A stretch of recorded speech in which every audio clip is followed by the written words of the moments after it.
Well, we've talked about weather manipulation many different times. We've talked about the different technologies they're using out here. We've talked about cloud seeding, HARP, all these different weather modification processes where they're using these different arrays and antennas to heat the upper atmosphere. These ionospheric heaters, if you will. And they have also been using these nanoparticles and metals to basically lay this blanket in the sky over all of us. And they're doing so with the chemtrails. Now, along the way, we've heard all the talk that, oh, you guys are crazy. It's conspiracy theory. They do not exist. We had to deal with all that, which in itself was a lie, a bold-faced lie to everyone, because we've since found out that chemtrails are indeed very real. We've had scientists admit it out of their own mouths, even admitting they've been doing the research at certain universities when it comes to the chemical testing, specifically pertaining to these chemtrails, and they call them chemtrails by name, admitting that there was lithium and other metals involved in this. So we've put that all out there, and we've shown that this is very real.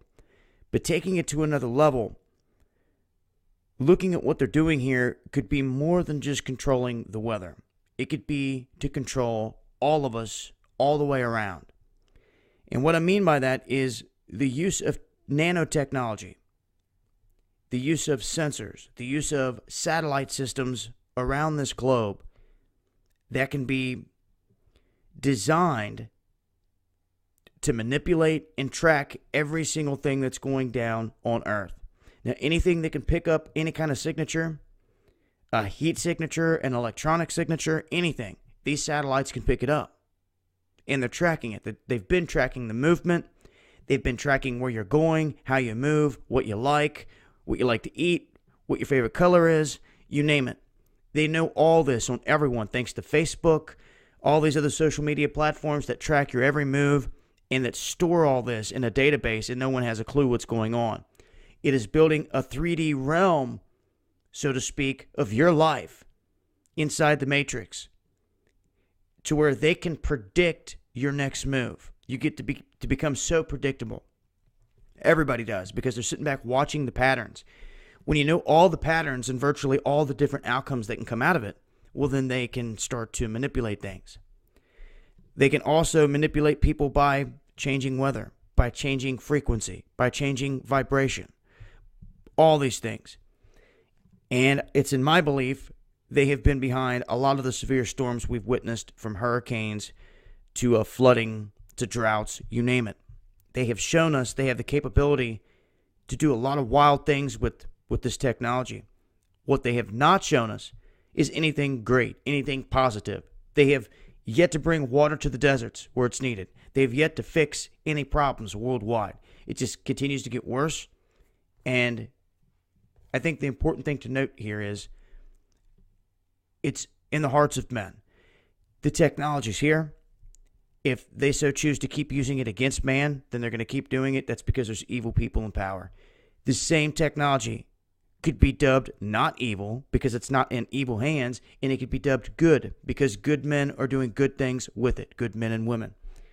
Like I just said, bringing water to the deserts, fixing things, making this a better planet, not constantly destroying it and trying to manipulate it. And recently I talked about Godzilla, the massive blob out in the ocean off the west coast, and the son of blob, all of which I think are being spawned and controlled by these governments.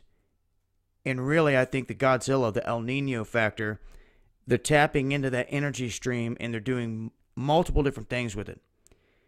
And that can affect not only the weather, but the earth itself. We would talk about tectonics, pressure, earthquakes, volcanoes, magma on the move.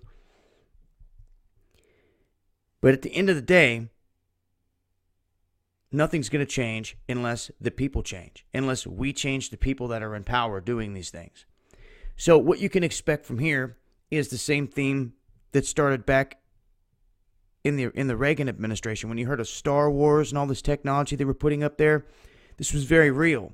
For those that have been following me and seen the videos where they were shooting at objects in space, very real. Objects stopping dead in the tracks, turning around and going the other way because they were getting shot at. All kinds of different clips showing that there is a battle going on in space for that area. You know, there's so many satellites going around the globe that really you cannot control any one spot. Like, you cannot control the airspace over the United States all the way to space. You can't say no satellites are going to pass over us whatsoever. Although they do get away with using that excuse over the North Pole. Always in reference to the North Pole, not the South, which are mysteries in themselves. And I'm telling you what, you're going to find two huge holes entering the Earth in the North and the South if you were to ever go looking. Whether it's in land or the ocean water, I'm not sure, but it's there. And the reason I say that is because every other planet that we look at out there has the feature.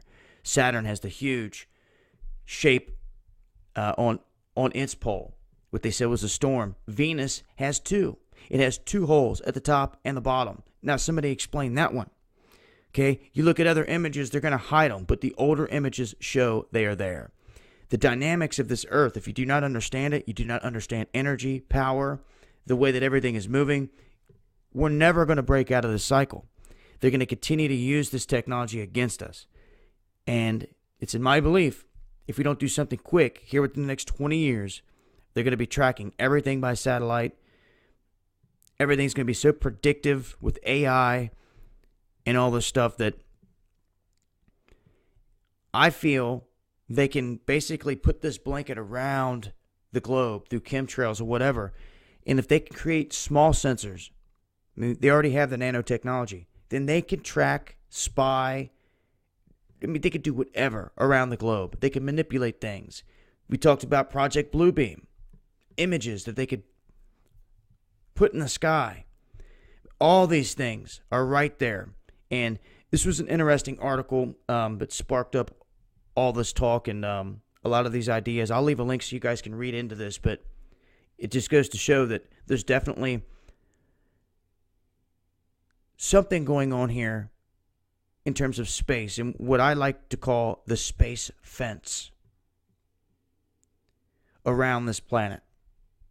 It goes a whole lot deeper than that when you start talking about the belts traveling to and fro and everything else. But I'll leave a link. Keep you guys posted with more info as I come across it. This has been Dabu 7.